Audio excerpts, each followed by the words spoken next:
Hello everyone, welcome back. I'm KaidiPunko5, and first of all, I'm back. I haven't really made a video in like 3-4 months, but I figured now's a good time. The 1.91 dev server's out, as you can see here on the screen, adding in planes like the F4 Phantom and MiG-21 along with the Chinese tech tree. But essentially what happened is I got kind of bored of War Thunder. I didn't really feel like playing it, and I just didn't really want to make videos for a game that I wasn't really having fun with. But slowly I've kind of getting back into the game, and I'm pretty excited for these new Tier 6 jets like the F4. So without further ado, let's get into it. So the F4 Phantom is unlike what was seen on the dev stream from the Gaijin people. What was it? I think it was Sean and Anton that were doing the stream. Unlike then, it is not sitting at 9.7, thankfully, and it is instead sitting at, of course, 10.0, as it should be. Of course, I would much prefer if they spread out the BRs, but at least this is balanced in what I would consider is the current balance of the game. So it's sitting at 390,000 research points, as I'd probably expect from a top-tier vehicle. And this thing has a ton of loadouts. This is like a mix between the F-100 and the FG-4B when it comes to loadouts, because it's got bullpups and missiles and a ton of different bomb options. And, of course, it's faster than any other previous aircraft in the game. At, what is the speed here listed? 2,220 kilometers an hour at sea level. It doesn't seem quite right being listed at sea level. Usually jets have a much higher performance at higher altitudes, as you'll see on the MiG-21 later when I go over the stats on that aircraft. But, so, when it comes to modifications here, you have all of these different options. You can carry Zunis, you can carry 20mm Vulcan cannons, you can carry a ton of bombs, 18 250s, 18 500s, 12 750 pounders, or 1,000, not 1,000, 8,000 pounders. And then, oddly enough, though, it only is listed as showing. It's only listed as being able to carry AIM-9Bs when it comes to missiles, which is a little bit odd because normally, of course, you'd be able to carry AIM-9Es on aircraft like the F-100, the T-2. I think those are the only aircraft that could carry them, right? Yeah, I think so. Although I do believe in the stream that was done by Gaijin, is Anton said that they were planning to add AIM-9Es in the future, so don't be too concerned about this, because most likely there will be AIM-9Es, so you can be all competitive and such at the 10.0 battle rating in the F4 Phantom. Another big thing is it can carry the bullpups. It can not only carry the previous bullpups that you saw on the FJ4B, the premium one, well, premium event vehicle. It can also carry the new AGM-12Cs. So these ones, not only do they have a higher listed armor penetration, but instead of being 260 kilograms, they weigh 810 kilograms. They're also much faster on trajectory, as it appears here. Same firing range, and a ton, over twice the amount of explosive mass, which makes sense because they're, over twice the weight. So these things are going to be pretty insane. I'm guessing that these are pretty much going to be like 1,000-pound bombs. Not, 1,000-pound bombs, probably roughly equivalent to that. Yeah, you're going to be able to just destroy tanks. Like, if you see some tanks sitting next to each other, it's like, oh, those idiots, just send a bullpup down at them. They'll be gone. They will be gone permanently. It can also carry Zunis, which, these things I've heard are really good. I looked up a picture of them. I'll see if I can show it on screen right here. But these things have a ton of penetration. You can carry 48 of them. And, let's see here. I mean, their explosive mass isn't too bad either. These are looking pretty good. I think these things are actually be really effective in Tank RB, assuming you don't get shot down by a radar AA. But you're still going to probably be more effective than a helicopter coming in with Hydras and such. It can also carry 228 Mighty Mouse rockets, which is going to be pretty good because you can just spam those. AIM-9B loadouts. Yeah, you get air targets and armor targets for your belts. And what I noticed about this is when it's listed as without load, I'll probably go to preview here. When it's listed as without load, it actually does not have a complete without load setup. It still has this 20mm thing on here. So it almost seems like the 20mm is like a part of the aircraft in War Thunder. Because you'll notice, I think they showed it in the pictures of it on the devlog, that it had 3 20mm on, and you see that there's a option for 2 cannons. So what it seems like is what it considers 2 cannons is to add on 2 cannons and then keep what it considers the stock loadout here, or just part of the aircraft, which is pretty interesting. So I actually don't know if you're going to be able to remove this gun. So that's, I mean, it's kind of a good thing, kind of a bad thing. It means that you're going to be a little bit slower if you want to go for full bomb loadout or something like that in Tank RB, but it also means that most likely every single loadout that you're going to have is going to be, it's going to have a gun, so you're always going to have that opportunity. Also, this 20mm here, the Vulcan, is, in real life it has a fire rate of 6,000 rounds per minute, right?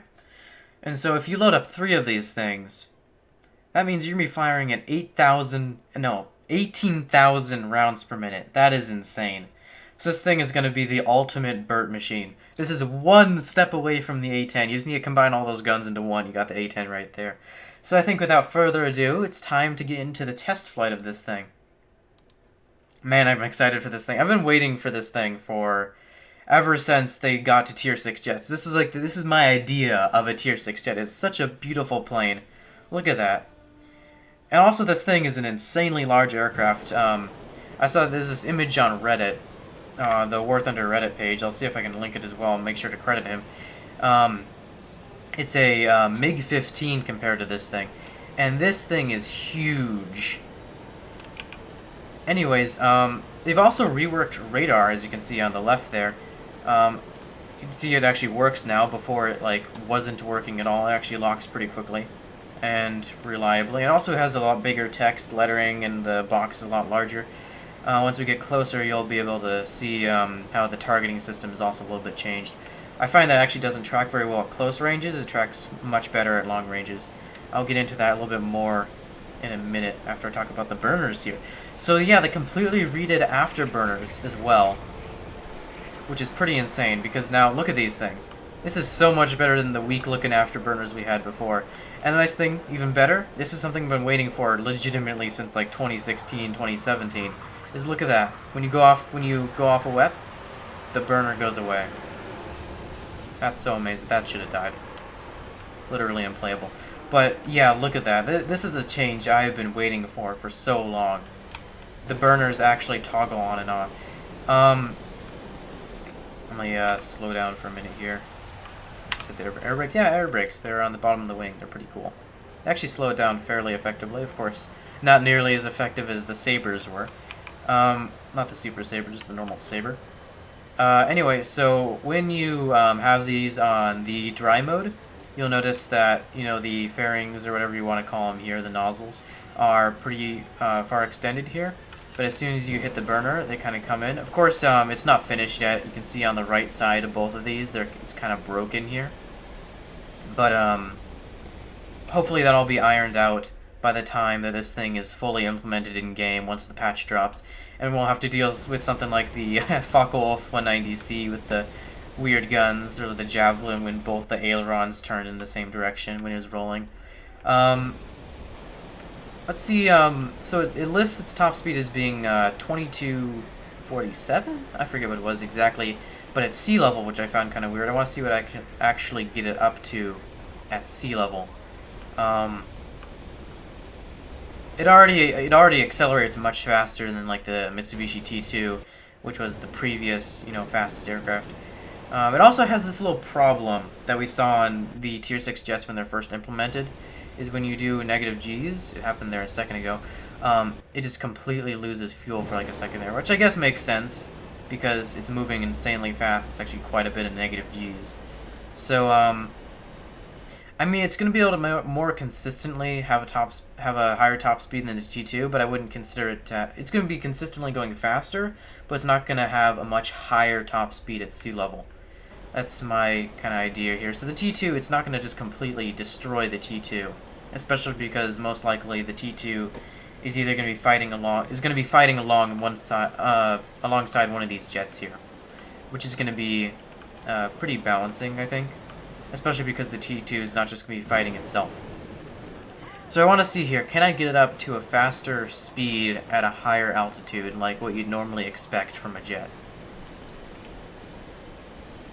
Because on the T2 you can get up to Mach 1.6-ish at around 11,000 meters. I'm going to start this thing out a little bit lower because of course it's listed a little bit differently on the stat card because it says sea level. Already it seems like it's reaching a higher Mach number a lot faster. I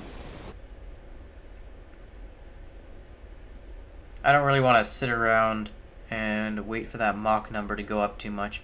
I think I'll just fast forward this and see how fast I can actually get it going.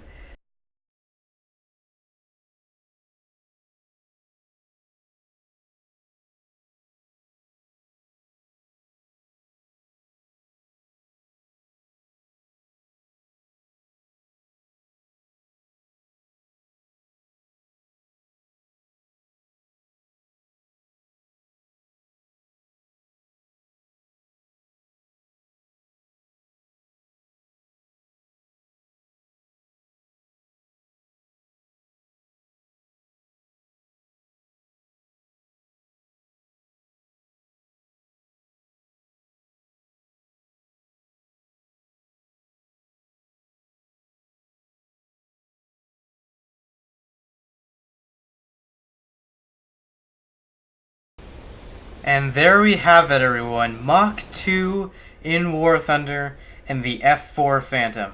Man, when I joined the game, that is something high up on the list that I thought I would never have the opportunity to say. This is something that is just...